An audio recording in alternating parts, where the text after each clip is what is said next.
আমাদের প্রেমের কথা চ্যানেলটির সকল প্রকারের পাঠ গল্প দেখতে আমাদের চ্যানেলটি সাবস্ক্রাইব করে পাশে থাকা বেল আইকনে ক্লিক করুন। বলে ঘূর্ণিঝড়ের মতো সদর্পে সেখানে প্রবেশ করল অভিজ্ঞান বোস, এসিপি অফ উত্তর কলকাতা। সুবর্ণা মিত্র রক্তিম চোখে তাকিয়ে রইল অভির পাথরের মতো শক্ত মুখের দিকে। চোখ থেকে গ্রে শেডের রেব্যান্ডটা খুলে বুকে ঝুলিয়ে বেশ আরাম করে সুবর্ণা মিত্রের মুখোমুখি বসল অভি। ক্যামেরা রেকর্ডার সব কিছু অন করে পাশের চেয়ার টেনে গা এলিয়ে বসল বাপি। অমিত কফি কাপে চুমুক দিতে দিতে মুচকি হেসে টেনে টেনে বলল, আন্টি ম্যাডাম গুড মর্নিং। আমাকে চিনতে পেরেছেন তো? সুবর্ণা মিত্র অমিতের হেয়ালি শুনে আজ আর কোনো রকম অভিব্যক্তি দেখালো না। তার বোঝা হয়ে গেছে এরা তাকে চতুর্দিক থেকে ঘিরে ধরেছে। তার বাজার উপায় বোধহয় এবার শেষ। কখনো দাবা খেলেছেন মিসেস মিত্র? যেখানে রাজার পাশে সবসময় রানী দাঁড়িয়ে থাকে, রাজার ক্ষমতা সামান্য হলেও রানী থাকে অপরিসীম ক্ষমতার অধিকারী, আর তাকে দুদিক থেকে শক্তি যোগাতে থাকে মন্ত্রী, হাতি, ঘোড়া আর সেপাই। সুবর্ণা মিত্র তীক্ষ্ণ দৃষ্টিতে তাকে অভির কথাগুলো শুনল। অভি ঠোঁট ছড়িয়ে হেসে গমগমে গলেই বলে উঠল, আচ্ছা মিনাক, বলতো আমাদের এখানে সেই রানীটাকে? মিনাক থতমত খেয়ে অভির দিকে তাকিয়ে রইল। বাপি মুচকি মুচকি হাসতে হাসতে সুবর্ণা মিত্রকে বলল, ম্যাডাম, আমি আপনাকে এতটা বোকা ভাবিনি, বিশ্বাস করুন। আপনি কিভাবে এই লেডি কনস্টেবলটাকে এত বিশ্বাস করে ফেললেন বলুন তো? আপনার কি একবারও খেয়ালে এলো না এত বড় থানায় কোনায় কোনায় সিসি ক্যামেরা বসানো, সেখানে একটা সাধারণ কনস্টেবল এত বড় নিরাপত্তার জাল কেটে আপনাকে ফোন এনে দেয় কিভাবে? তার মানে ওটা আমাকে ফাঁসানোর আরেকটা চাল ছিল? সুবর্ণা মিত্রের কথায় টেবিল চাপড়ে বাহবা দিল অমিত। এই তো আন্টির ব্রেন খুলেছে, বাহ মচৎকার মচৎকার, মুগাম্বো খুশ হুয়া। অভি চেয়ার ছেড়ে উঠে আস্তে ধীরে মিনাকের কাছে দাঁড়িয়ে খপ করে ঘাড় চেপে ধরল। ভাবছি আজ রাতে গিয়ে তোর বাড়িতে আগুন লাগিয়ে দিয়ে আসবো। পরদিন খবরের কাগজে বড় বড় হেডলাইন বেরোবে, শর্ট সার্কিটের কারণে বাড়িতে অগ্নি সংযোগ। মারা গেলেন ৬৫ বছরের এক প্রৌঢ়া, বছর ৪৫-এর এক গৃহবধূ ও ১৭ বছরের এক কিশোরী। কি দারুণ হবে না ব্যাপারটা, বল? মানুষ যত বড় পশুত্বকেই আপন করে নিক না কেন, তার সবচেয়ে দুর্বল জায়গা হলো তার পরিবার আর সন্তান। মিনাক তার ব্যতিক্রম হলো না। চোখ মুখ তার ভয়ে শুকিয়ে গেছে। বাপি বলল, অভি, ওর মেয়েটাকে মারার দরকার নেই বুঝলি, ওটাকে বরং থাইল্যান্ডে পাচার করে দেব, বেশ ভালো রেট পাওয়া যাবে। আরে ধুর, বাড়িতে ছেলে ঢুকিয়ে দিলেই তো হয়ে যায়, এত ঝামেলা নেই আর কি আছে বলো তো? বাপি আর অমিতের কথা শুনে মিনাক এবার আর নিজেকে সামলাতে পারল না। কোনো মতে চেয়ার থেকে উঠে ধূপ করে বসে পড়ল মাটিতে। অভির পা দুটো ধরে ডুকরে কেঁদে বলে উঠল, স্যার, দয়া করে এত বড় সর্বনাশ আমার পরিবারের করবেন না। ওরা নির্দোষ। আপনার যা শাস্তি দেওয়ার আমাকে দিন, কিন্তু ওদের ছেড়ে দিন। তাছাড়া আমার মেয়েটা থ্যালাসেমিয়ার পেশেন্ট, ওর প্রতি ৩ মাস পর পর ব্লাড চেঞ্জ করতে হয়। অভি তার ছেলের ভরা হাসি হেসে খপ করে ওর চুলগুলো মুঠোই চেপে ধরল। লম্বা ঘাড়খানা বাঁকিয়ে তাকালো মানিকের চোখে। মিনাক সে চোখে দৃষ্টির মাঝে জ্বলন্ত আগুন দেখে থমকে গেল যেন। বুকের মাঝে চেপে বসল ভয়ের প্রগাঢ় আচ্ছাদন। অভি রক্তিম চোখে জ্বলন্ত দৃষ্টি ছুড়ে দিয়ে হিসিসে বলল, তোর একার পরিবার শুধু নিষ্পাপ, আর বাকি যাদের যাদের তুই জীবন্ত পুড়িয়ে মেরেছিস তারা সবাই বুঝি দোষী ছিল? বল, সুবোধ সরকার আর শশী সরকারকে কেন জীবন্ত পুড়িয়ে মেরেছিলি সেদিন? মিনাক অভি পা দুটো ধরে হামা করে কেঁদে উঠল। স্যার, আমি নিজের ইচ্ছে এসব কাজ করিনি। জয়দেব চৌধুরী আমাকে দিয়ে এসব করিয়েছে। একদম মিথ্যে কথা। ও আমাকে ফাঁসানোর জন্য এসব মিথ্যে কথা বলছে। মিনাক অবাক চোখে তাকিয়ে রইল জয়দেব চৌধুরীর দিকে। গোটা দাবার আসল খেলোয়াড় এই জয়দেব চৌধুরী, সে তো কেবল একটা সিপাহী মাত্র। অথচ কি সুন্দর করে আজ সমস্ত কিছুর দায়ে তার ঘাড়ে চাপিয়ে দিয়ে এই লোকটা নিজেকে বাঁচিয়ে নিচ্ছে। না, মিনাক আজ আর চুপ থাকলো না। চোখের জল মুছে চেয়ারে উঠে বসলো। অভির দিকে তাকিয়ে বলল, স্যার, আমি জানি এই দাবা খেলার রানীটাকে, কিন্তু আপনি কি জানেন দাবার আসল খেলোয়াড়টাকে? অভি চুপ করে রইল, উত্তর না দিয়ে। এদিকে বাপি রেকর্ডার অন করে দিয়েছে। মিনাক তার দুহাত তুলে জয়দেব চৌধুরীর দিকে তাক করে বলল, এই লোকটাই হলো গোটা ঘটনার আসল কালপ্রিট। সুবোধ সরকার আর তার স্ত্রী শশী সরকার মৃত্যুর পরনাও এই লোকটার কথাটি জারি করা হয়েছিল। ওর মেয়েটাকেও মেরে ফেলতো এই জানোয়ারটা, যদি সে পরমার সুন্দরী না হতো। বাচ্চা মেয়েটা কচির যৌবন আর সৌন্দর্য দেখে এই লোক পাগল হয়ে গেছিল। তাই আমাদেরকে বলা হয়েছিল সুবোধ আর শশীকে জানে মেরে ফেললো যেন মেয়েটার শরীরে ফুলের টোকও না লাগে। আমরা সেদিন ওদের দুজনকে কুপিয়ে মেরে গোটা বাড়ি আগুন জ্বালিয়ে দিল, মেয়েটার গায়ে এতটুকু স্পর্শ করেনি। শ্রাবণীর দিকে এই জয়দেব চৌধুরীর কুনজর ছিল শুনে বিভৎস রাগের চোটে শক্ত হয়ে ফুলে উঠল অভির জলদয়। সাথে সাথেই বজ্র মুষ্টিতে আটকালো দুহাতের আঙ্গুলগুলোর বন্ধন। পাশেই বসা সেই মাইরা নামের কিডন্যাপার মেয়েটা মিনাকের কথায় সায় জানি বলল, হ্যাঁ স্যার, আমাকে এই কারণেই বুক করা হয়েছিল যাতে আপনার মিসেসকে অক্ষত অবস্থায় ওনাদের হাতে সঁপে দেয়া হয়। আমার কাজ শুধু ছিল কিডন্যাপ করে ডেলিভারি দেয়া, ব্যাস। অতিরিক্ত রাগের তেজটুকু চেপে সামাল দিতে দিতে অভি আস্ত একটা সিগারেট জ্বালিয়ে গুজে দিল ঠোঁটের ফাঁকে। অতপর ধোঁয়া টানতে টানতে সারা ঘরময় পায়চারি করতে লাগলো মৃদু মন্দ গতিতে। মিনাক নিস্তব্ধ হয়ে বসে বসে অভির হাঁটা চলা দেখছিল আর অপেক্ষা করছিল তার পরবর্তী প্রশ্নের অপেক্ষায়। তা বাবা মিনাকলাল, আমি আর আমার স্ত্রী তোমার কোন পাকা ধানে মই দিয়েছিলাম যার কারণে হঠাৎ আমার গাড়ির অ্যাক্সিডেন্ট কেন করানো হলো সেদিন? অফিসারের ফুলসজ্জা বানচাল করার জন্য। হোয়াট? অভি পুনরায় গভীর চোখে তাকালো মিনাকের দিকে। ওদিকে সুবর্ণা মিত্র আর জয়দেব চৌধুরী দুজনার মুখ পাংশুবর্ণ ধারণ করেছে। মানিক বলল, সুবর্ণা ম্যাডামের মেয়ে সেদিন খুব কান্নাকাটি করছিল অফিসারের বিয়ের খবর শুনে। তাছাড়া জয়দেব চৌধুরীর হাত থেকে এই প্রথমবার কেউ তার ফাঁকে ছিনিয়ে নিয়েছিল। তার একটা রাগ ছিল চৌধুরী সাহেবের মনে, তাই সেই কারণেই এমন একটা সিদ্ধান্ত নেওয়া। উদ্দেশ্য ছিল আপনার বন্ধুদের জানে মেরে ফেলে আপনাকে মানসিক দিক দিয়ে দুর্বল করে ফেলা। অভি এবার আর নিজেকে সামলাতে পারল না। রাগে গজ্জাতে গজ্জাতে সিংহের মতো ঝাঁপিয়ে পড়ল জয়দেব চৌধুরী আহত দেহের উপর। দুহাতের মুঠিতে খাবল মেরে ধরে আশ্রে ফেলল কাঠের টেবিলটার উপরে। গলায় 5 আঙ্গুলের ফাঁস বসিয়ে গর্জন ছুঁল সবার মাঝে, তোকে আমি আজ জ্যান্ত কবর দেবো শুয়োরের বাচ্চা। আমাকে ভাঙতে পিঠ পিছে আমার বন্ধুদের তুই টার্গেট বানাস? তোর দম থাকলে আমাকে সামনাসামনি চ্যালেঞ্জ দিতি, আমিও দেখতাম কত বড় বুকের পাটা তোর। বাপি আর অমিত অভির খ্যাপাটে রূপ দেখে তড়িঘড়ি ছুটে এলো। অনেক কষ্টে গলার উপর থেকে সরিয়ে আনতে সক্ষম হলো অভির বজ্র কঠিন হাতটা। ততক্ষণে প্রায় দম ফুরিয়ে এসেছিল জয়দেব চৌধুরী। আচমকা হাতটা সরিয়ে নিতেই কাশতে কাশতে মুখ দিয়ে রক্ত উঠে এলো তার। বাপি অভিকে পেছন দিক থেকে জড়িয়ে ধরে টেনে এনে সরিয়ে নিতে এলো। বেশ ধমকে বলে উঠল, পাগল হয়েছিস? আর একটু সময় ওভাবে থাকলে মারা যেত না লোকটা? তারপর কাকে শাস্তি দিতিস?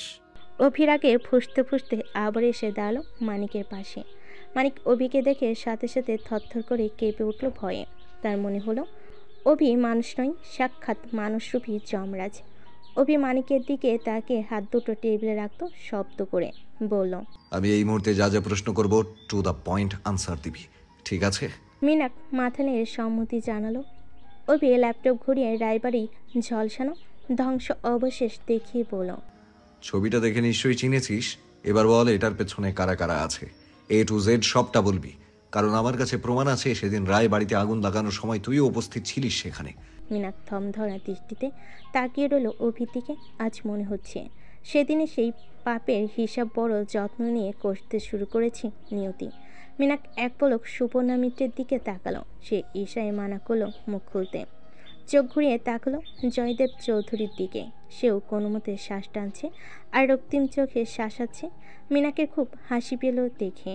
এরা তাকে ফাঁসিয়ে নিজেরা কি সুন্দর বাঁচতে চাইছে। মিনাক জানে সে যা পাপ করেছে এমনিতেও তার ফাঁসি কনফার্ম। তাই বলে এই নরকের কীটগুলোকে সে কিছুতেই বাঁচতে দেবে না, কিছুতেই না। সে বলল, স্যার আমি বলবো, আজ আমি সব কিছু বলবো। ঘটনাটা আজ থেকে প্রায় 20-21 বছর আগের। ইউনিভার্সিটির হলে বিশাল গণ্ডগোল বেঁধেছিল সেদিন। এক বিশাল জনসমুদ্রে দাঁড়িয়ে বক্তৃতা দিচ্ছিল উপেন্দ্র নারায়ণ রায়ের ছেলে অগ্নিশন রায়। সেদিন কর্তাবাবুর হুকুমে ছেলেপুলে নিয়ে সেখানে বিভৎস সন্ত্রাস চালায় এই জয়দেব চৌধুরী। বীরের ভেতর থেকে ছেলেটাকে গুম করে তাকে নিজ হাতে খুন করে এই লোকটা। কিন্তু পাওয়ার আর টাকার জোরে এই কালপিটটা রয়ে যায় সকলের আড়ালে। সাধন চৌধুরী ছোট ছেলেকে বাঁচাতে তড়িঘড়ি বিদেশে পাঠিয়ে দেয়। তারপর কেটে যায় অনেকগুলো দিন। ততদিনে নির্বাচনের দিন ঘোষণা হয়ে গেছে। উপেন্দ্র নারায়ণ রায়ের ছেলের মৃত্যুর শোক কাটিয়ে আবারও পিঠ সোজা করে দাঁড়িয়েছে লড়াই করার জন্য। বিশাল তৎপরতার মধ্যে দিয়ে শেষ হলো নির্বাচন পর্ব। সাধন চৌধুরীর ভোটের সাফল্য নিয়ে ভীষণ আত্মবিশ্বাসী ছিল, কিন্তু ভোটের রেজাল্ট বেরোতেই তার সমস্ত স্বপ্ন ধূলিসাৎ হয়ে গেল। উপেন্দ্র নারায়ণ রায় জয়ী হয়ে আবারও ক্ষমতার শীর্ষে উঠে এলো। ক্ষমতায় ফিরে উপেন্দ্র নারায়ণ রায় সবার প্রথমে সাধন চৌধুরী আর তার সাগরেদদের কালো কারবারের ওপর নজর রাখতে শুরু করলো। উপরমহলে দাবি জানিয়ে বন্ধ করতে লাগলো একের পর এক বেআইনি দান্দাগুলো। সাধন চৌধুরীর সাথীরা তখন নিজেদের বাঁচাতে একের পর এক হাত মেলাতে শুরু করলো উপেন্দ্র নারায়ণ রায়ের সাথে। সেই দলে নাম লিখিয়েছিল মালিকের বড় ছেলে বলরাম চৌধুরীও। সে এমনিতেও স্বভাব সৎ প্রকৃতির মানুষ ছিল। বাবার গোপন কাজকর্মের সমস্ত খোঁজ খবরগুলো সেই সুযোগ বুঝে পাঠাতো উপেন্দ্র নারায়ণ রায়কে। এই খবর কিভাবে যেন মালিকের কানে পৌঁছে গেছিল। একই বিশাল কালোবাজারি ব্যবসা প্রায় ধ্বংস হয়ে গেছিল। তাতে করে রাজনীতির ময়দানে অকল্পনীয় হারের সাথে দলত্যাগী হয়ে পড়ায় পাগল হয়ে উঠেছিল সাধন চৌধুরী। তারপর যখন জানতে পারলেন গড়ের শত্রু বিভীষণের মতো তার নিজের রক্ত তাকে ঠকিয়েছে, সাধন চৌধুরী যেন খ্যাফা কুকুর হয়ে উঠলেন, রাগের আগুনে জ্বলছে গিয়ে। তারপরেই সেই ভয়ঙ্কর মরণ খেলায় মেতে ওঠেন তিনি। নিজের হাতে হত্যা করেন আপন রক্ত আপন সন্তান বলরাম চৌধুরীকে। বলরাম চৌধুরীর অন্তঃসত্ত্বা স্ত্রী শ্রেষ্ঠা চৌধুরীর চোখের সামনে শ্বশুরের হাতে স্বামীকে খুন হতে দেখে ফেলেছিল। সাধন চৌধুরী তাকেও রেহাই দেয়নি। প্রমাণ লোপাটের সাথে সাথে একটা বর্বঞ্চকর রক্তকে পৃথিবীর মুখ দেখাতে দেবেন না বলে তাকেও হত্যা করলেন নির্মমভাবে। এর মধ্যে নিরঞ্জন মুন্ডা সহ একাধিক খুন তথা তুফানগঞ্জের মাটিতে অস্ত্র তৈরি কারখানা গড়ে তোলা, দুষ্কৃতীদের পালন, সন্ত্রাসী কর্মকাণ্ড পরিচালনা করা, নেশাদ্রব্য চাষ, এরকম নানান বেআইনি কর্মকাণ্ডের মাস্টারমাইন্ড তারক মহাপাত্রকে আজীবন কারাদণ্ডের রায় ঘোষণা করা হয়েছে। সেই সাথে শান্তা মুন্ডার ধর্ষণ ও পাশবিক নির্যাতনের পর তাকে খুন করতে যেয়ে বিকৃত মানসিকতার পরিচয় দেওয়া হয়েছে। তার অভিযোগ বাকিদেরকে ফাঁসির সাজা ঘোষণা হয়েছে। রায় ঘোষণার দিন আনন্দে আত্মরা হয়ে নেচে উঠল গোটা তুফানগঞ্জের অলিগলি। তাদের আনন্দ আর উল্লাস দেখে মনে হলো যেন নতুন করে স্বাধীনতা অর্জন করেছে তারা। পরিতোষ সমাদদার আর তার দলবল গোটা এলাকায় খুশি মিষ্টি বিতরণ করলো দুহাত ভরে। কারণ কিছুদিন আগে জয়দেব চৌধুরী অ্যারেস্ট হওয়ার পর দলের শীর্ষ মহল তাকে এমপি সিটের জন্য টিকিট দেওয়ার সিদ্ধান্তে চূড়ান্ত করেছে। আর লোকজনে উচ্ছ্বাস দেখে মন বলছে জয়তাল নিশ্চিত। ওদিকে চেরাগ দত্ত আর তার ছেলে প্রতাপ দত্তকে স্থানীয় পুলিশ গ্রেপ্তার করেছে এলাকায় নতুন করে বেআইনি ব্যবসা শুরু করার জন্য। তার ছাপোষা গুন্ডা বাহিনী এলাকা ছেড়েছে জনতার মার খাওয়ার ভয়ে। বলতে গেলে পরশ সমাদদারের বর্তমানে পোয়াবারও অবস্থা। প্রায় 7 দিনে তারপতর অভিযান শেষে থাইল্যান্ড, আমস্টারডাম আর জার্মানির বড় বড় এসকর্ট এজেন্সিগুলো থেকে জয়দেব চৌধুরী পাঠানো 435কে শনাক্ত করা হলো, যাদের বয়সসীমা 16 থেকে 35 বছর। সেই সব মেয়েদের উদ্ধার করে দেশে ফিরিয়ে আনার ব্যবস্থা করার খবর শুনতে দেশের মিডিয়া উন্মাদ হয়ে উঠল এই নিউজে। যেদিন কলকাতা বন্দরে জাহাজ এসে দাঁড়ালো, দেশের প্রতিটা মিডিয়ার চ্যানেলে হামলে পড়ল সংবাদ সংগ্রহ করতে। আইপিএস অফিসার এসিপি অভিজ্ঞান বোসের নেতৃত্বে বিশাল পুলিশের টিম চেইন সিস্টেমে তাদের রিসিভ করে নিয়ে গেল স্পেশাল শেল্টার হোমে, যেখানে তাদের চিকিৎসা থেকে শুরু করে থাকা খাওয়ার ব্যবস্থা করা হয়েছে। এরপর ধীরে ধীরে তাদের ফিরিয়ে দেওয়া হবে সমাজের মূল স্রোতে। দেখতে দেখতে কেটে গেছে আরও 2 দিন। কলকাতা হাইকোর্টের প্রধান বিচারপতির নির্দেশে 3 জন বিচারপতির স্পেশাল বেঞ্চ তৈরি করে আজ নগর দায়রা আদালতে তোলা হয়েছে রায়বাড়ির অগ্নিকাণ্ড, নারী পাচার, অস্ত্র পাচার সহ একাধিক মামলা। সমস্ত তথ্য প্রমাণ হাতে পেয়ে রীতিমতো শিউরে উঠল ওয়াকি বহল মহল। দীর্ঘ শুনানির পর কোর্টে ট্রাইব্যুনাল বেঞ্চ সাধন চৌধুরীর ফাঁসির সাজা ঘোষণা করলেন। মিনাক যেহেতু রাজ সাক্ষী, তাই তার জন্য বরাদ্দ হলো যাবজ্জীবন কারাদণ্ড। সুবোধ সরকার আর তার স্ত্রী শশী সরকারকে খুন, বেআইনি মাদক পাচার, একাধিক নারী ধর্ষণ আর তাদের পাচারের অভিযোগে জয়দেব চৌধুরীকে 15 দিনের পুলিশি হেফাজত কাটানোর পর আমৃত্যু সশ্রম কারাদণ্ডে রায় ঘোষণা করা হলো, যা শুনে বাপি আর অমিত আড়ালে চওড়া হাসল। তারা জানে এই 15 দিন ঠিক কীরকম আত্মীয়তা পেতে চলেছে ওদের কাছে জয়দেব চৌধুরী। ওদিকে রায়বাড়ির অগ্নিকাণ্ডে সরাসরি হাত থাকার কারণে ও এসিপি অভিজ্ঞান বোসের স্ত্রী শ্রাবণী বোসকে অপহরণ করার অভিযোগে ডিআইজি সতীশ মিত্রের পত্নী সুবর্ণা মিত্র চৌধুরীর 14 বছর সশ্রম কারাদণ্ড ঘোষণা করা হলো। আজ এতগুলো বছর পর দোষীদের শাস্তি পেতে দেখে আবেগে কেঁদে ফেললেন আরাত্রিকা। তাকে দুপাশ থেকে জড়িয়ে ধরল স্বামী স্যামুয়েল জর্ডন আর 12 বছরের কিশোরী কন্যা সিসি। পাশে দাঁড়ানো পিস্তুত দাদা তপনেশ আর সমরেশ, ওরাও চোখের জল মুছে দীর্ঘশ্বাস ছাড়ল। অবশেষে সেই পাপীদের পাপের বিচার হলো, যা একদিন চাপা পড়েছিল সময়ার ক্ষমতার আড়ালে।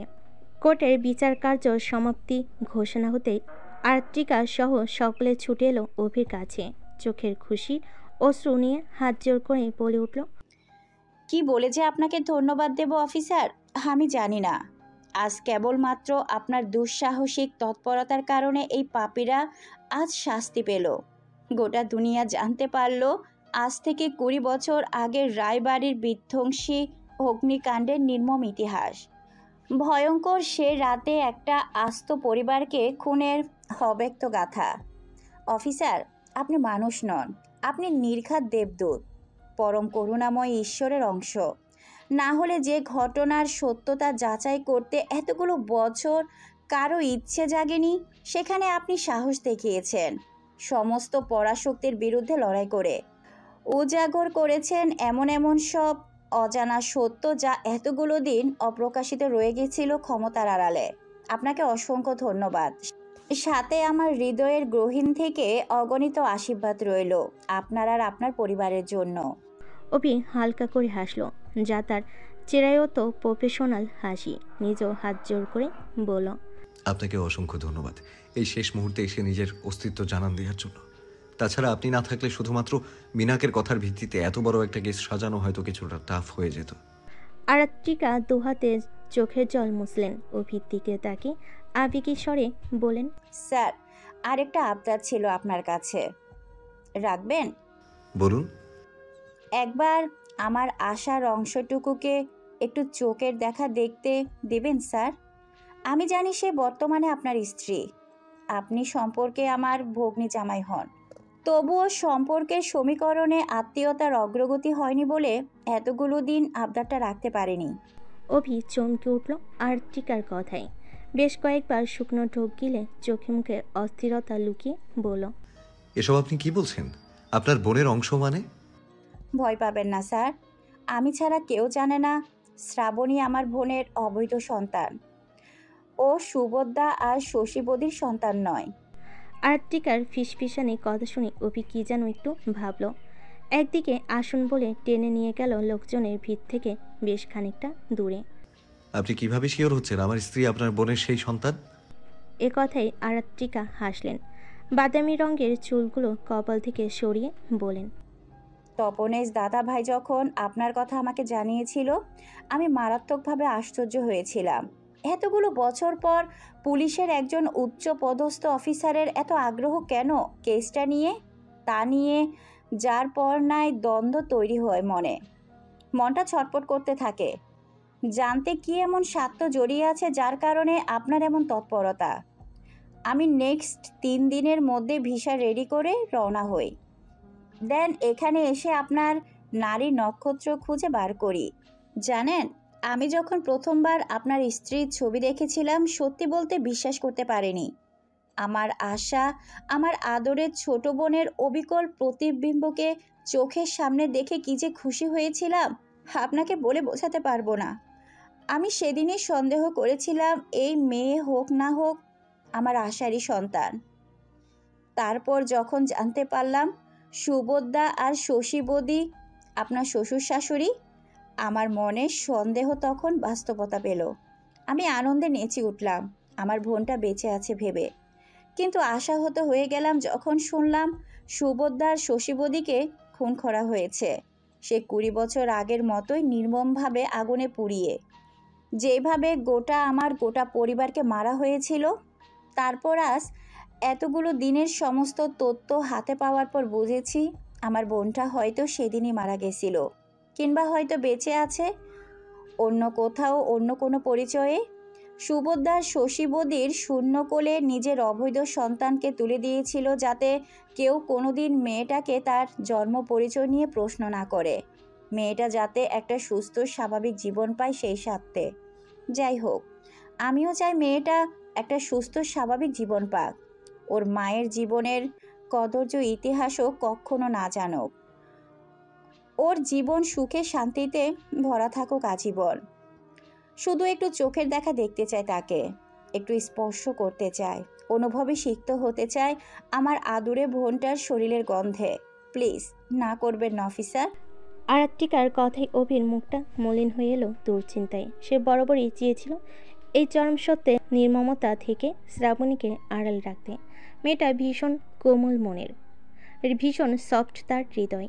সুবোধ সরকার আর শশী সরকার যে তার জন্মদাতা পিতামাতা নয়, এটা জানতে পারলে যতটা না ভেঙে পড়বে মেয়েটা, তার চেয়ে বেশি ভাঙবে যখন জানতে পারবে সে আশাবরী আর সতীশ মিত্রের অবৈধ সন্তান। অভি দীর্ঘশ্বাস পেল। বেশ কিছুক্ষণ ভাবনা চিন্তা করার পর বলল, আমি আপনাকে কাল সময় আর জায়গা মেসেজ করে জানিয়ে দেব। আরাত্রিকার মুখে হাসি ফুটে উঠল অভির কথায়। সে হাসি মুখে ভেজা চোখ দুটো মুছে আবারও ধন্যবাদ জানিয়ে বেরিয়ে গেল সেখান থেকে। অভিজ্ঞান বস, খুব সুখ লেগেছে তোর মনে, তাই না? তোর এই সুখ আমি বেশি দিন টিকতে দিব না অফিসার। তোর কি মনে আমাকে কে শাস্তি দেয়?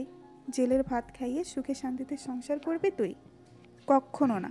তোর সুখের সংসারে আগুন লাগানোর জন্য ওই চরম সত্যের একটা ছোট্ট ফুলকেই যথেষ্ট।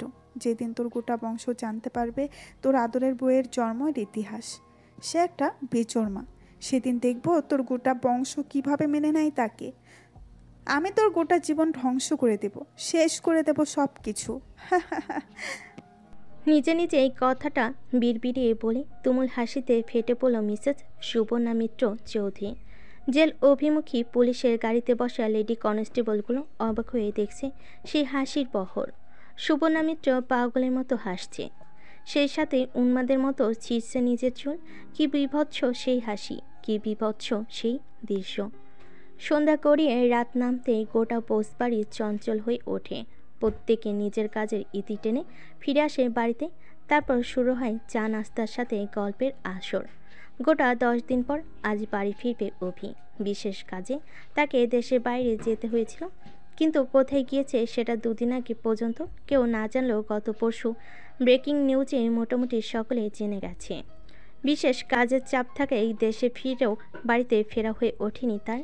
বাড়িশুদ্ধ সকলের মাথা ঘুরে গেছিল চৌধুরী বাড়ির লোকেদের ঘৃণ্য ইতিহাস জানতে পেরে। সেদিন মিসেস শেফালি তো নাক সিটকে বলেই ফেলল, ছি, এরা এত জঘন্য। ভালোই হয়েছে ওই মহিলার মেয়ের সাথে আমাদের অভির বিয়েটা হয়নি।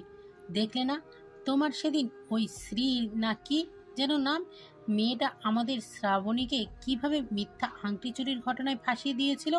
ভাগ্যিস অভিটা ঠিক সময়ে ওকে ধরতে পেরেছিল হাতে নাতে, নইলে আজ আমাদের বাড়ির মান সম্মান যে কী হাল হতো। একটা খুনি পরিবারের মেয়ে আর কতই বা ভালো হবে বলো পিসমণি। অরণ্যর কথায় মুখ কালো হয়ে এসেছিল মিসেস তুলিকার। অপমানে থমথমে মুখটা নিয়ে চুপচাপ উঠে এসেছিল সে সেখান থেকে। যে যাই বলুক, তার কাছে সুপর্ণা আর তার পরিবার ঈশ্বর সমতুল্য। কারণ একসময় বাবার চাকরি চলে যাওয়ায় তাদের জীবনটা অনিশ্চয়তার নিমজ্জিত হয়েছিল। মা অভাবে তাড়নায় পাগল হয়ে মরতে পর্যন্ত গিয়েছিল।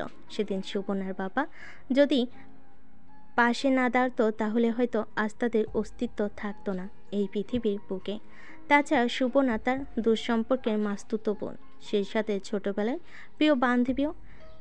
দিনকালে বহু বহু উপকার করেছেন সাধন চৌধুরী আর তার পরিবার। সেই উপকারের ছোট্ট প্রতিদান দিতে স্ত্রীর পছন্দ অনুযায়ী অভির সাথে তার বৈবাহিক সম্পর্কের ঘটকালিটা সেই নিজে দাঁড়িয়ে থেকে করেছিলেন, যাতে বন্ধুত্বটা পাকাপাকিভাবে আত্মীয়তায় পরিণত হয়। কিন্তু ভাগ্য বিধাতা বোধহয় অন্য কিছু লিখে রেখেছিলেন। তাই তো আজ এই পরিস্থিতির উদ্ভব হলো। আজ ছেলে বাড়িতে ফিরছে বলে মনোরমার মনে আনন্দের ধুম পড়েছে। এতদিন বাদে ফিরছে বলে রান্নাঘরে চলেছে তার পছন্দের খাবারের বিস্তরের আয়োজন। মনোরমা গলদা চিংড়ির পাতে সর্ষে তেলের সাথে কাজু বাদাম আর পোস্ত বাটার মিশ্রণটা ভালো করে মাখতে মাখতে শ্রাবণীর দিকে তাকলেন। কি ব্যাপার, আমার মেয়েটার মুখটা এত গম্ভীর হয়ে আছে কেন? স্বামী ফেরার আনন্দ দেখা যাচ্ছে না যে? শ্রাবণী দাঁত খুঁটতে খুঁটতে অপরাধী চোখে তাকালো মনোরমার দিকে। তোমার ছেলে আমার সাথে আড়ি দিয়েছে। মনোরমা শ্রাবণীর কথাই হাসলেন। বিগত কয়েকদিনে তাদের সম্পর্ক শাশুড়ি বৌমার চিরায়ত গণ্ডি পেরিয়ে প্রথমে মা মেয়ে এখন বান্ধবীর মতো হয়েছেন। তাই? তা আমার ছেলে এত রাগের কারণ কি? তোর সেই দিনের সেই নির্বুদ্ধিতা? শ্রাবণী ঠোঁট উল্টে মাথা নাড়ল। মনোরমা ম্যারিনেট করা চিকেনটা কড়াইতে বসে নাড়তে নাড়তে বলল, একটা সিক্রেট বলি। শ্রাবণী গোল গোল চোখে অবাক হয়ে তাকালো। মনোরমা চোখের ইশারায় তাকে কাছে ডেকে বলল,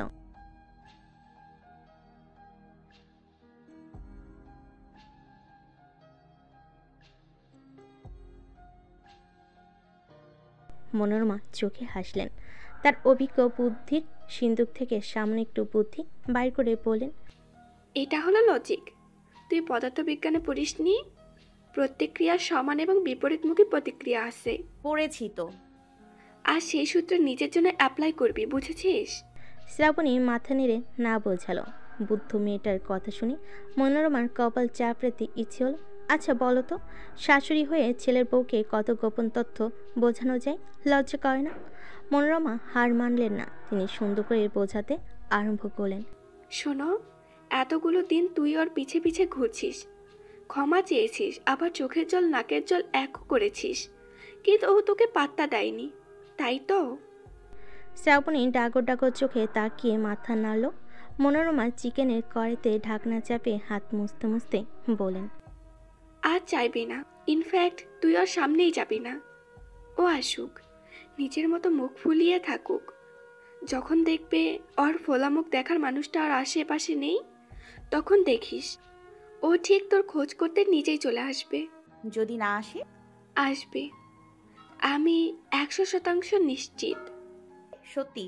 হ্যাঁ রে মা।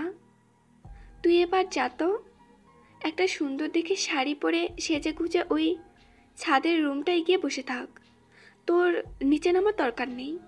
খাবার দাবার রান্না হয়ে গেলে আমি পাঠিয়ে দেবনি। যা এবার। শ্রাবণী যেতে কেউ ফিরে সে দুম করে জড়িয়ে ধরল মনোরমাকে। মিষ্টি হেসে গালে চুমু খেয়ে বলল, তুই পৃথিবীর বেস্ট শাশুড়ি মা। হয়েছে, যা এবার। শ্রাবণী দ্রুত পায়ে ছুটে চলে গেল ঘরে। রান্নাঘরে ঠান্ডা জল নিতে এসে শাশুড়ি বউয়ের মিলন মুহূর্ত দেখে রাগে ফুঁসতে ফুঁসতে বেরিয়ে গেল মিসেস তুলিকা। এদের এই ন্যাকামি দেখলে তার গা জ্বলে যায়, অসহ্য লাগে সব কিছু। কোথায় আজ স্ত্রীকে নিয়ে তার গদগদ হওয়ার কথা। মনোরমার গুরুত্ব কমিয়ে এবারের মানদণ্ড নিজের হাতে ঘোরানোর কথা, কিন্তু হলো তার ঠিক উল্টো। অভির গাড়ি বাড়িতে ঢোকার আওয়াজ পেতে শ্রাবণী দুহাতে শাড়ি খামচে বেরিয়ে এলো রুমের বাইরে। আছে স্লিপলেস ব্লাউজের সাথে গাঢ় নীল রঙের পাতলা আর্ট সিল্কের শাড়ি পরেছিল। দুহাত ভর্তি নীল কাচের চুড়ি, কপালে ছোট্ট নীল টিপ আর চোখে গাঢ় নীল কাজল। উন্মুক্ত কোমর ছোঁয়া রেশমি চুলগুলো ঘাড়ের একপাশে সরিয়ে দ্রুত হাঁটছিল ছাদে যাবার তারায়। তিনতলে ছাদে ওঠার আগ মুহূর্তে বাঁধল চরম বিপত্তি। সিঁড়ির মুখোমুখি ধাক্কা খেয়ে গেল অরণ্যের সাথে বেচারি। অতঃপর উল্টে পড়তে নিলে আটকে পড়ল অরণ্যের দুহাতের বন্ধনে। এই মুহূর্তের লহমায় অরণ্য ফ্রিজ হয়ে গেল যেন। চোখ মুখ খিচিয়ে শক্ত হয়ে পড়ে থাকা তার ভীতু মেয়ের মায়ের ভরা মুখটা দেখে কি লাবণ্য, কি প্রভা মেয়েটার সর্বাঙ্গ জুড়ে, কি স্নিগ্ধতা, কি নম্রতা তার তার তার আচরণে। অরণ্য যেন এক মুহূর্তের জন্য হারিয়ে গেল অজনে। ততক্ষণে শ্রাবণী চোখ মেলে তাকে নিজেকে অরণ্যের বাহুতে পেয়ে গা ছাড়াতে উঠল। অরণ্য তাতে চেতনা পেয়ে সাথে সাথে ছেড়ে সরে দাঁড়ালো, দৃষ্টি অন্যত্র ঘুরিয়ে। তারপর বুকের গহীন হতে গভীর দীর্ঘশ্বাসটা ছেড়ে বলল, তুমি ঠিক আছো? থ্যাংক ইউ অরণ্য, সুপারম্যানের মতো আমাকে এভাবে বাঁচানোর জন্য। ব্যস্ততার সাথে এক পলক পেছনে তাকিয়ে সিঁড়িতে উপরে উঠতে উঠতে বলল, আমি গেলাম, দেরি হয়ে যাচ্ছে আমার। বলেই দক্ষিণা বাতাসের মতো উড়ে চলে গেল সে। সেদিকে তাকিয়ে দাঁড়িয়ে রইল অরণ্য, ব্যথায় মুচড়ে ওঠা বুকের একপাশে হাত ঠেসে ধরে। অভি বাড়িতে ঢোকার সাথে সাথে বাড়ির ভেতরে যেন হই হুল্লোড়ে মেতে উঠল সকলে। মনোরমা দৌড়ে লেবুর ঠান্ডা শরবত নিয়ে মুখের সামনে ধরল। অভি গোটা দিনের ক্লান্তির সাময়িক নিরসন ঘটালো সেই শরবতের গ্লাসে গাঢ় চুমুক দিয়ে। দুলালবাবু শ্যামলবাবু ছেলের সাথে কুশল বিনিময় করলেন, সাথে বুকে জড়িয়ে শাপবাসি দিলেন তার বীরত্বের জন্য। গর্বে চোখ জোড়া আজও ভিজে উঠল মনোরমার। ছেলেটা যে এত শৌর্য নিয়ে পৃথিবীতে আসবে সে কি কখনো কল্পনা করতে পেরেছিল? শাড়ির আঁচলে চোখ দুটো মুছে রান্নাঘরে এগোলেন তিনি। বুড়ি ঠাম্মার সাথে কুশল বিনিময় করতে করতে অভি সূক্ষ্ম নজর বসার ঘরে সর্বত্র ঘুরে বেড়ালো, কিন্তু সেই চঞ্চল হরিণীর সুচ্ছি চেহারার দর্শন পাওয়ার সৌভাগ্য তার হলো না। অভি ভাবল মেয়েটা বোধহয় রুমে আছে। সে চপল পায়ে দোতলায় উঠে গেল। নিজের ঘরে ঢুকে দরজা চাপিয়ে এদিক ওদিক খুঁজল, কিন্তু মেয়েটার চিহ্ন মাত্র না পেয়ে ভাঁজ পড়ল কপালের মাঝে। স্নান সেরে উঠতেই দরজায় টোকা পড়ল। অভি গায়ের টি শার্ট চাপাতে চাপাতে দরজা খুলতেই মনোরমা তাড়াতাড়ি বললেন, খাবার রেডি, চল খাবি আয়, তোর জন্য সবাই টেবিলে অপেক্ষা করছে। বলেই ব্যস্ত পায়ে ছুটে বেরিয়ে গেলেন। বলতে গেলে এক প্রকার পালিয়ে গেলেন সেখান থেকে। অভিজিও শ্রাবণী কথা জিজ্ঞেস করতে পারল না, অগত্যা তাকে আসতেই হলো খেতে। তবে সেখানে এসেও হতবাক সে। মেয়েটা সেখানেও নেই, আর তার খোঁজ সম্পর্কে কারো জানার আগ্রহ নেই। কি সুন্দর চুপচাপ খাচ্ছে সবাই নিজেদের মতো করে। অভি আর চুপ থাকতে পারল না, সবার সামনে বলেই ফেল, এই অন্তু, শ্রাবণী কোথায় রে? অন্তরা বলতে কেউ মায়ের চোখের ইশারায় থেমে গেল। কেন? ওকে দিয়ে তোর কি কাজ? অভি মায়ের কথাই অবাক চোখে তাকালো। মনোরমা প্লেটে চিকেন রোস্টটা তুলে দিয়ে বলল, ও যেখানে আছে ভালো আসছে, চুপচাপ খা তুই, ওর খোঁজ তোকে আর নিতে হবে না। বাবা কাকার সামনে অভি কথা বলতে পারল না। মনোরমা সবার সামনে বিড়বিড় করে বলতে থাকলো, এতগুলো দিন মেয়েটা কেটে কুটে যখন হাজারবার ক্ষমা চাইলো তখন কোথায় ছিল তোর খোঁজ রাখার তাগিদ? আজ যখন মেয়েটা অভিমান করে বাড়ি থেকে চলে গেছে, আজ এসেছেন উনি তার খোঁজ নিতে। বাড়ি থেকে চলে গেছে শুনে অভির মাথায় যেন বজ্রঘাত হলো। সেই সাথে বাড়ির প্রত্যেকের মাথায়ও বোমা ফাটলো মনোরমার মিথ্যে কথা শুনে। অভি খাবারের টেবিল ছেড়ে এক ঝটকায় উঠে দাঁড়ালো।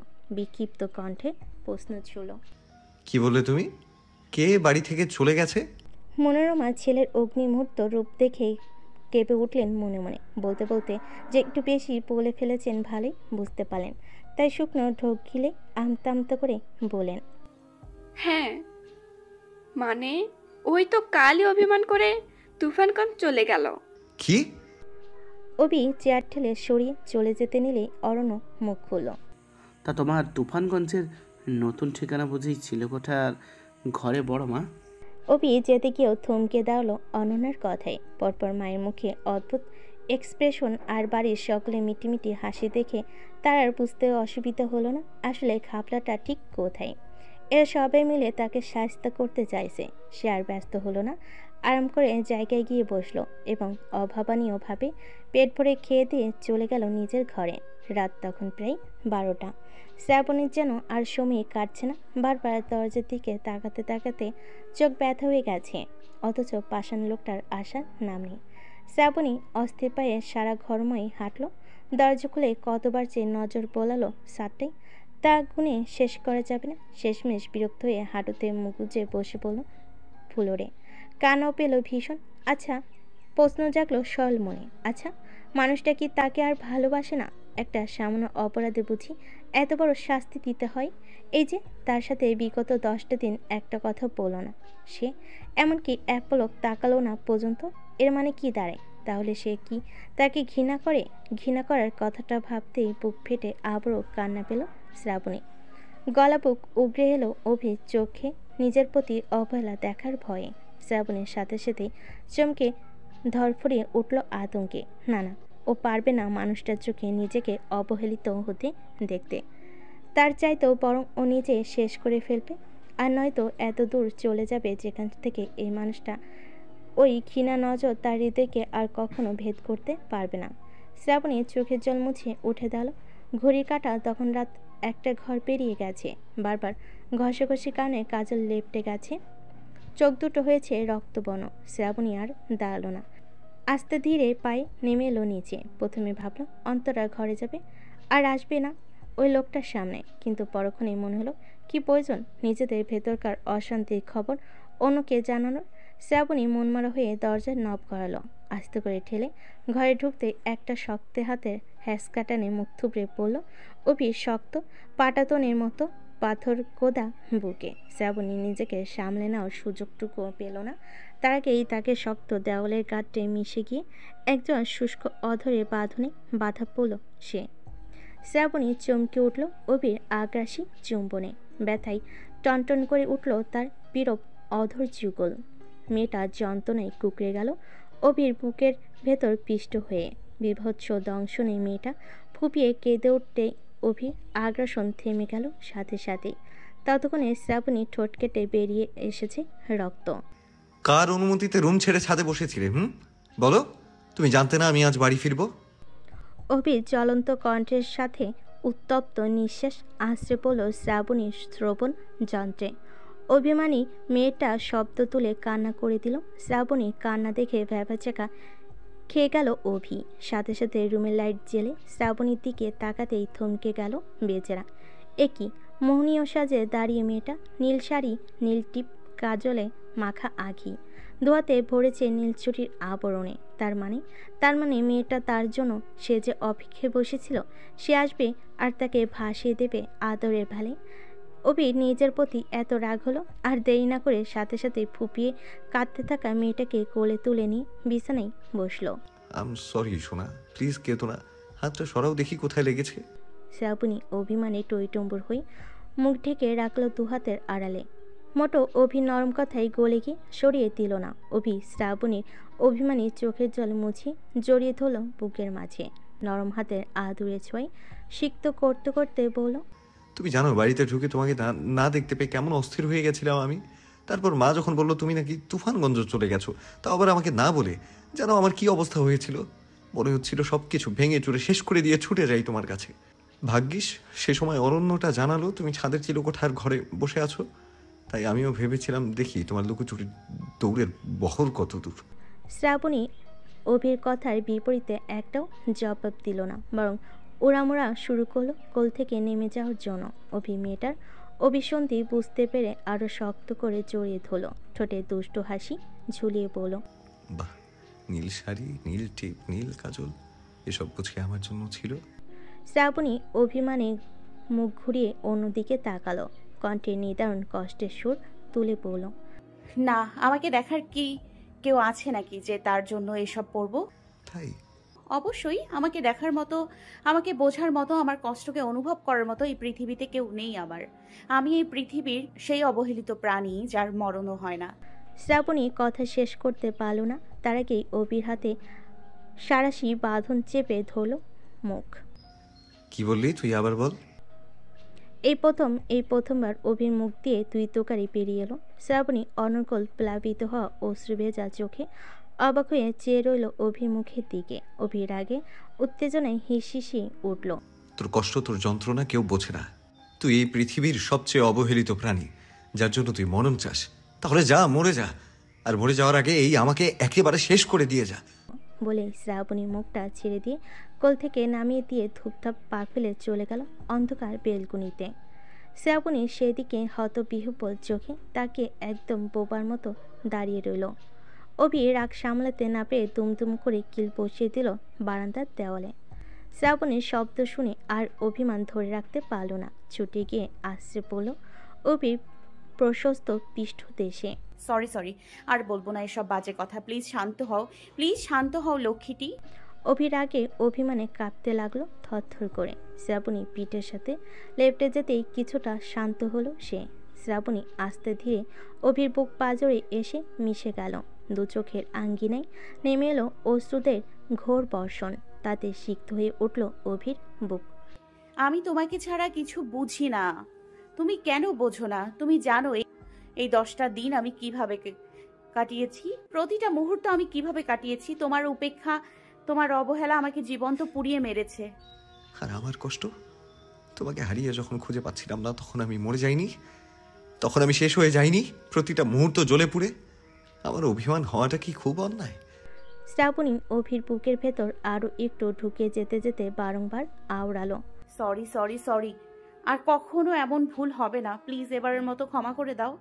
অভি আর নিজের অভিমান ধরে রাখতে পারল না। সত্যি বলতে এমনিতেও পারে না মেয়েটার আদুরে মুখটা দেখলে। এই কটা দিন যে কি কষ্টে নিজেকে সামলে রেখেছিল নিজের মনের বিরুদ্ধে গিয়ে, এ খবর একমাত্র তার মনই জানে। অভি দুহাতের বন্ধনে জড়িয়ে নিল শ্রাবণীকে। উষ্ণ চুমুর ভারী বর্ষণে সিক্ত করল মেয়েটার ললাট কপল ওষ্ঠযুগল। শ্রাবণীর মাথাটা বুকের মাঝে চেপে ধরে ভারী কণ্ঠে আওড়ালো, আর যেন কোনোদিন না শুনি নিজেকে পৃথিবীর সবচেয়ে অবহেলিত প্রাণী ভাবতে, বুঝেছ?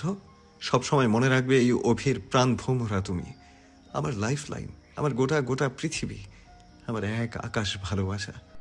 কথাগুলো শুনে আবেগে ভেসে গেল শ্রাবণী অশান্ত বেদনার্থ হৃদয়।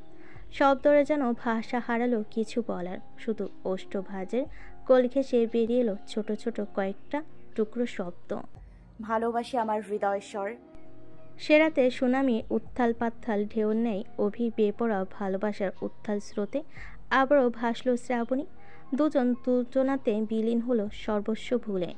তারা একে অপরের ভালোবাসার চরমূর্তে ডুবিয়ে কাটিয়ে দিল শেষ রাত্রির অন্তিম মুহূর্তটুকু। অতপর সমাপ্তি টানল মান অভিমান মন খারাপের পালায়। বেলা 10:30, নিয়মমাফিক খুব সকালে পোষবাড়ির ব্রেকফাস্ট শেষ হয়ে যায়, কিন্তু আজ বিশেষ কারণে বেশ দেরি হয়েছে। অভি সকলকে বসার ঘরে ডেকে পাঠালো। সকলে জরুরি তলব পেয়ে যার যার আসন গ্রহণ করতেই অভি বলতে শুরু করলো, তোমরা সবাই জানো শ্রাবণীর বাবা মা প্রায় 6 মাস আগে আগুনে পুড়ে মারা গেছিল। অভির কথার শুরুতেই ঘর ভর্তি সকলে এক লহমায় কেমন যেন সিটিয়ে গেল শ্রাবণী বাবা মেয়ের কথা শুনে। শ্রাবণীও চমকে গেল অভির কথা শুনে। অভি শ্রাবণীর পাশে বসে দাঁড়িয়ে ওর হাতটা শক্ত করে ধরে বলল, এই মুহূর্তে আমি যা কিছু বলবো সেটা শুনে ভেঙে পড়বে না কিন্তু। শ্রাবণীর বুকটা কেমন যেন ধক করে উঠল অভির এমন কথা শুনে। চোখে জমল বিন্দু বিন্দু জল। অভি বাড়ির সকলের মুখের দিকে তাকিয়ে বলল, শ্রাবণীর বাবা মায়ের মৃত্যু কোনো স্বাভাবিক অ্যাক্সিডেন্টাল ঘটনা ছিল না, বরং রীতিমতো প্রি প্ল্যান্ড মার্ডার ছিল। বাড়ির সকলের চোখগুলো যেন ঠিকরে বেরিয়ে আসার জোগাড় অভির কথা শুনে। শ্রাবণী নিজেও স্তম্ভিত হয়ে গেছে কথা শুনে। তার কোথাও যেন সবসময় মনে হতো ওটা স্বাভাবিক আগুন লাগা ছিল না, কিন্তু খুন ভাবতে গা ঝাড়া দিয়ে উঠল যেন। সুবোধ সরকার আর শশী সরকারকে প্রথমে নির্মমভাবে খুন করা হয়, তারপর তাদের পেট্রোল ঢেলে গোটা বাড়ি সমেত পুড়িয়ে দেওয়া হয়, যাতে খুনের কোনো রকম প্রমাণ অবশিষ্ট না থাকে। আর আইনের চোখে প্রমাণিত হয় এটা স্বাভাবিক একটা ঘটনা, যা অসাবধানতা বশত গ্যাসের সিলিন্ডার বিস্ফোরণে ঘটেছে। মুখে আঁচল চেপে ফুপিয়ে কেঁদে উঠল শ্রাবণী। আমি জানতাম আমার বাবা মা এভাবে মারা যেতে পারে না, নিশ্চয়ই তাদের সাথে খারাপ কিছু হয়েছে, আমি জানতাম। মনোরমার সাথে সাথে মেয়েটাকে বুকে জড়িয়ে ধরলেন পরম আদরে। দুলাল বাবু বসা থেকে উঠে এসে পাশে দাঁড়ালেন শ্রাবণীর, মাথায় হাত বুলিয়ে বলেন, কাঁদে না মা, সব কিছু নিয়তির হাতে আগেই লেখা হয়ে থাকে। তাদের মৃত্যু হয়তো ঈশ্বরও ওভাবেই লিখেছিলেন। কাকা শ্যামলবাবু চোখের চশমা খুলে দীর্ঘশ্বাস ছাড়লেন। আমি কিছু কিছু শুনেছিলাম এই ব্যাপারে সেদিন। যাই হোক, ওনাদের খুনটা করেছিল, আর কেন সেটা কি জানা গেছে? জয়দেব চৌধুরী এই খুনের mastermind. What? Oh my god! তাহলে নারী পাচার, অস্ত্র পাচার এসবের সাথে খুনও করেছিল ওই লোক, কিন্তু কেন? কারণ 20 বছর আগের রায় বাড়ির অগ্নিকাণ্ডের একমাত্র সাক্ষী ছিলেন সুবোধ আর তার স্ত্রী শশী, তাই তো এই খুনের পরিকল্পনা। ও মাই গড! ভাগ্যিস এই মেয়েটা সেদিন ওখানে ছিল না, নয়তো। শ্রাবণীকে নিয়ে ওরা আলাদা পরিকল্পনা ছিল বলেই ওকে কিছু করেনি জানোয়ারটা। পরিকল্পনা? হ্যাঁ, তোমাদের মনে আছে আমি ওকে যখন এই বাড়িতে নিয়ে এসেছিলাম, আসলে ওই জয়দেব চৌধুরীর হাত থেকে বাঁচাতেই এখানে নিজের বাড়িতে নিয়ে এসেছিলাম। শ্রাবণী আমার কাছে ছিল বলে ওই লোকটা চেয়ে ওর কোনো ক্ষতি করতে পারেনি। ওই লোক এতটা জঘন্য যে ভাষায় প্রকাশ করা দুঃসাধ্য। ওর ইচ্ছা ছিল সিম্প্যাথির নাম করে বাবা মা হারানো শ্রাবণীকে কলকাতায় নিয়ে আসবে, দেন শেল্টার দেওয়ার নাম করে আর সব মেয়েদের মতো বিক্রি করে দেবে বিদেশে এসকর্ট মার্কেটে। অন্তরা, অনিন্দিতা, অরণ্য 3 ভাই বোন একসাথে কেঁপে উঠল কথাগুলো শুনে। অরণ্য আবারও নিজের প্রতি তাচ্ছিল জন্মালো। কাল রাতে না ও শ্রাবণীকে নিয়ে কিসব ভাবছিল। ছি, আসলে দাদাভাইয়ের মতো সেভিয়র হলো মেয়েটাকে পাবার আসল দাবিদার, আর কেউ নয়। তুমি এতটা কিভাবে শিওর ছিলে জয়দেব চৌধুরীকে নিয়ে? মিসেস তুলিকার কথায় সকলে তার দিকে তাকালো। বাকি সকলের মুখে দুঃখের আভাস থাকলেও তার মুখে ছিল কেমন যেন ক্রোধের অস্পষ্ট তেজ। অবিতা বেশ সূক্ষ্ম নজরে দেখল, তারপর উজাগর করলো সেই নিকুর ঘটনা, যাটা আজ পর্যন্ত শ্রাবণীকেও কেউ পর্যন্ত জানেনি। অভি দৃঢ় কণ্ঠে বলে উঠল, কারণ সেদিন রাতে শেষ নিঃশ্বাস ত্যাগ করার আগে সুবোধ সরকার আমাকে কল করেছিল। মৃত্যুর আগে তার একমাত্র অঙ্গীকার ছিল আমি যেন তার মেয়েকে ওই জয়দেব চৌধুরীর হাত থেকে রক্ষা করি। তারপর মুহূর্তেই বিশাল বিস্ফোরণে সবকিছু শেষ হয়ে যায়। চমকে উঠল উপস্থিত সকলে অভির শেষ কথায়। শ্রাবণী নিজেও অবাক চোখে তাকিয়ে রইল অভির মুখের দিকে। তার বাবা জীবনের শেষ মুহূর্তে দাঁড়িয়েও তাকে বাঁচাতে চেয়েছে, নিজে বাঁচতে না চেয়ে।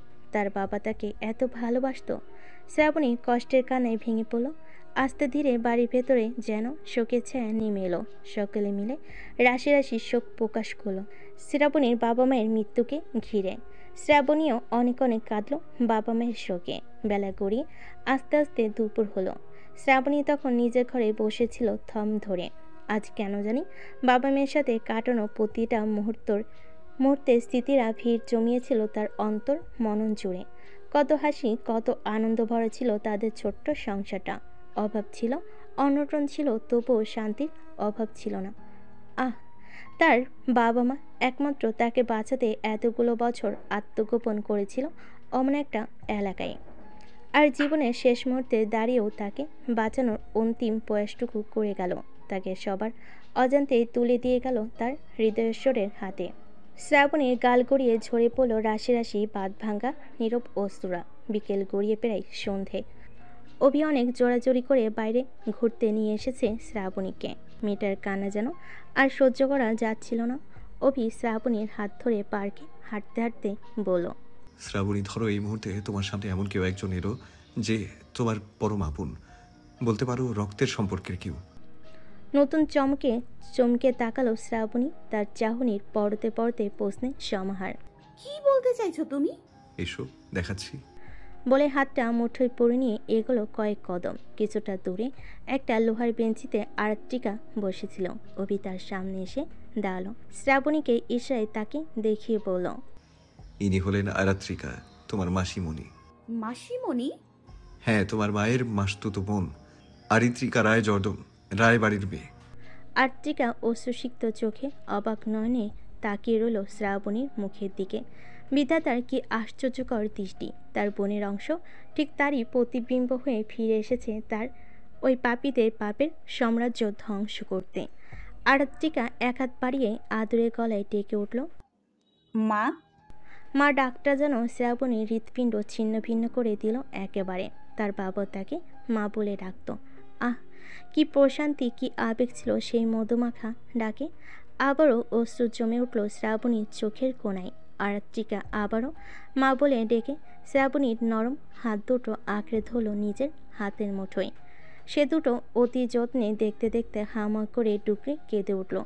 তারপর বহু কষ্টে করে জড়িয়ে ধরল এতদিনে খা খা করা শূন্য হৃদয়ের মাঝে। শ্রাবণী যেন হঠাৎ করেই বরফখণ্ডে পরিণত হলো আরাত্রিকার আবেগী স্পর্শে। কী করা উচিত, কি বলা উচিত, সমস্ত বোধ বুদ্ধি লোপ পেল সেই মুহূর্তে।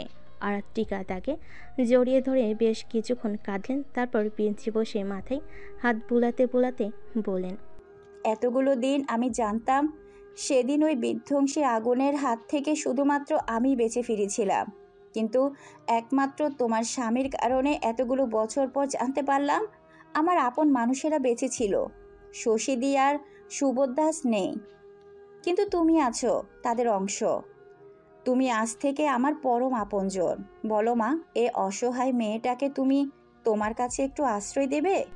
শ্রাবণী বিহ্বল চোখে একবার অভির দিকে তো একবার আরাত্রিকার দিকে তাকালো। আরাত্রিকা শ্রাবণী মনের অবস্থা বুঝে নিজেকে সামলে নিল। মুখে হাসি ফুটিয়ে বলল, তোমার এইটুকু ছোট মাথায় এত চাপ নিতে হবে না, বুঝছো মা? আমরা আজকের পর থেকে একটু একটু করে না হই পরস্পরকে জানবো, কেমন? আজ আসি, হ্যাঁ? আরাত্রিকা চলে যাওয়ার জন্য উঠে দাঁড়ালো। অভির কাছে সে ব্যাগ থেকে একটা ফাইল বার করে এগিয়ে দিয়ে বলেন, এটা ধরো। কি এটা? আমার বাবার রেখে যাওয়া তার উত্তরাধিকারের আমানত। অভি অবাক চোখে তাকাতে আরাত্রিকা স্মিত হেসে বলেন, জানো তো বাবা, আমার বাবা মানুষটা ভীষণ দূরদর্শী ছিলেন। তিনি হয়তো বুঝতে পেরেছিলেন তার বিপুল সম্পত্তি তার সন্তানদের ক্ষতির কারণ হবে। তাই তো সম্পত্তি আমাদেরকে সরাসরি না দিয়ে আমাদের সন্তানদের জন্য উইল করে রেখে গেছিলেন। একটা অংশ ট্রাস্টে গেছে, যার অংশীদার ছিল আমার দাদা অগ্নিসেন রায়। আরেকটা অংশ পেয়েছে আমার মেয়ে, আরেকটা শ্রাবণী। ও যখন এসব সামলানোর মতো সামর্থ্য হবে তখন ওর হাতেই তুলে দিও। এটা আপনার কাছে রাখলেও হতো। আমি আগামীকাল ফ্রান্সে ফিরে যাচ্ছি। সিসি মানে আমার মেয়ের এক্সাম সামনের মাসে। অভি আর কিছু বলার সুযোগ পেল না। আরাত্রিকা যাবার আগে শ্রাবণীকে খুব আদর করে বেরিয়ে গেলেন। আরাত্রিকা চলে যেতেই অভি শ্রাবণীর পাশে এসে বসল। নীরব নিতর হয়ে বসে থাকা মেয়েটার দিকে তাকিয়ে বলল, জানো তো শ্রাবণী, তোমার বাবা নিজের অন্তিম মুহূর্তে নিজে না বাঁচতে চেয়ে শুধুমাত্র তোমাকে বাঁচাতে চেয়েছিলেন। কারণ তিনি জানতেন তার মেয়ে কঠিন পৃথিবীর বাস্তবতার সাথে লড়াই করার মতো শক্ত সমর্থ নয়। সেদিন তোমাকে ওভাবে হারিয়ে ফেলার পর থেকে কোথাও না কোথাও আমার মনেও ভয় ঢুকেছে। কোনো কারণে যদি আমি তোমার পাশে না থাকি তাহলে কি হবে তোমার, এই চিন্তায় পাগল পাগল লাগে নিজেকে। শ্রাবণী আস্তে করে নজর রাখলো অভি চোখের সীমানায়। অভি শ্রাবণীর হাত দুটো ধরে গাঢ় গলায় বলল, শ্রাবণী, আমি চাই তুমি নিজেকে এমনভাবে স্ট্রং করে করে তোলো যাতে করে কেউ তোমাকে কোনোদিনও আঘাত করার সাহস দেখাতে না পারে। যদি দেখায়ও তাহলে যেন বিপরীত প্রত্যাঘাত পেয়ে ওখানেই শেষ হয়ে যায়, দ্বিতীয়বার আঘাত করার সাহস না দেখাতে পারে। বলো, পারবে না নিজেকে করতে? শ্রাবণী আলতো করে মাথা দোলালো। অভি আদুরে হাতের স্পর্শে একরাশ ভালোবাসায় ভরা দৃষ্টিতে তাকিয়ে বলল, আমার হৃদয়েশ্বরী, আজকের পর থেকে তোমার নতুন রূপের অবতার হোক। সমস্ত অশুভ শক্তির সংহার হেতু মহিষাসুর মূর্তিরই হয়ে ওঠো ধীরে ধীরে। এই অভির ভালোবাসা সারাটা জীবন তোমার সাথে আছে আর থাকবে।